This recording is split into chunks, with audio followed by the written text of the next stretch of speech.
Hey everyone, back for my fourth blog now. And for this week's blog, the prompt was to choose one of the three prompts at the end of the video and respond. Well, unfortunately, I couldn't find the video, but I read all three of the articles: the "Is Google Making Us Stupid" by Caah, Kevin Kelly becoming screen literate, and Robert Huesca's article on how Facebook can ruin study abroad. So I wanted to talk a little bit about Kevin Kelly's comments on the second Gutenberg shift. And the first Gutenberg shift was obviously back in, I want to say, the mid-15th century when Gutenberg invented his printing press. And before then, all they had was writing. And if you wanted to, make a book, or back then, write a copy of the Bible, it took a long time. You had to write it out by hand. So Gutenberg's printing press kind of changed everything, made it a lot easier to copy stuff off, and although it wasn't perfect at first, it was huge. It transformed that entire era. And the second Gutenberg shift that Kevin Kelly is talking about is the shift from book fluency to screen fluency, or literacy to visuality. And to me, that basically it was kind of a cool article to read, because it talked about how, I guess towards the end of the article, it talked about how one day, hopefully, we should all expect, once we become fully screen literate, I believe that was the term, or screen fluent, that we will be able to see a picture of something online, just cut out an actor and put it into our own movie and just play that movie or do something to that sort. And although it might seem a little far-fetched right now, I do not believe that is out of the question at all, especially for the way the technology is developed.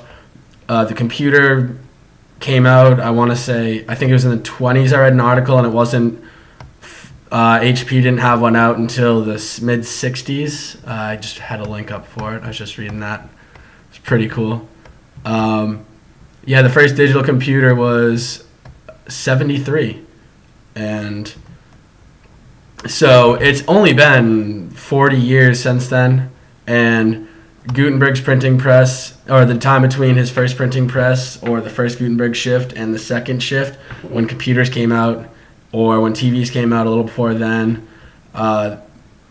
that's almost 500 years between the two of them. And it's only been 40 years, and we've been able to go from a huge computer that really wasn't readily available to anyone, to a laptop that everybody carries around, or their tablet that they have, or their smartphone in their pocket.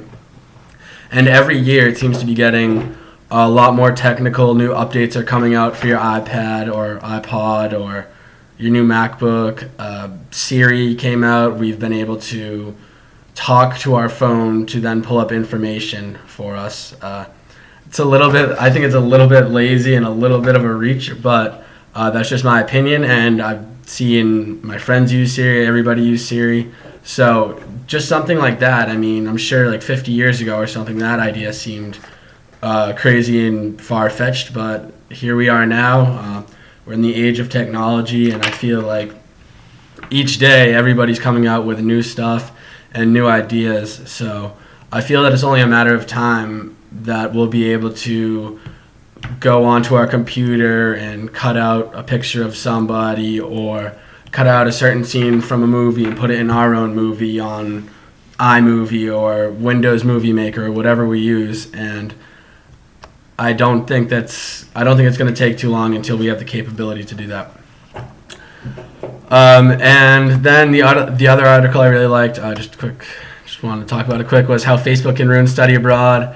The article talked about a teacher or someone who went to Western Africa, and how some people were able to stay connected back home, and others weren't able to because some didn't bring their smartphones or anything. And that was Robert Huesca's "How Can Facebook Ruin Study Abroad?" And I thought that was very interesting. I don't really use Facebook to contact anybody from back home that much, or to make my blogs. Most of the time I use it just to contact people in our group, because not everybody here has French phones, so I guess it's the easiest way of communication here. But that's it for me today. Looking forward to get to that next vlog. Talk to you later.